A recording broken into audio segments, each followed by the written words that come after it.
Aktres na si Catherine Bernardo emosyonal na isiniwalat ang lihim na relasyon ng kanyang kasintahan na si Daniel Padilla sa aktres na si Andrea Brillantes. Usap-usapan ngayon sa buong social media platforms ang tungkol sa pagkakaroon ng lamot sa relasyon ng celebrity couple na sina Catherine Bernardo at Daniel Padilla.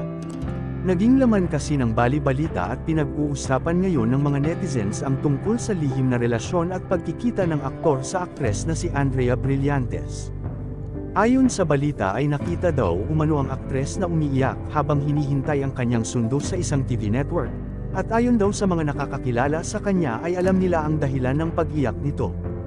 Naging usap-usapan kasi na nag-away ang magkasintahan for obvious reasons. Kasunod nito ang pagdalaw ng Katniel sa isang party at marami ang nakapansin na tila may malaking pagbabago at hindi na sila ganun ka-sweet sa isa't isa.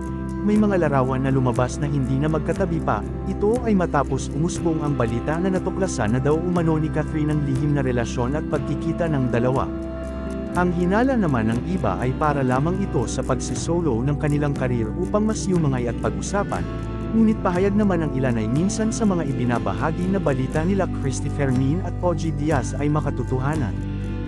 Ayon nga sa mga komento ng mga netizens, ramdam namin lahat na wala na, ginagawa walang maging sweet sa media para sa mga fans.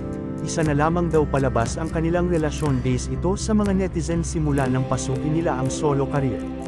Pero marami pa rin umaasa na sana hindi pa hiwalay ang dalawa, lalo na ang mga solid fans ng Katniel. Huwag muna daw pamunahan at hintayin ang kumpirmasyon ng dalawa.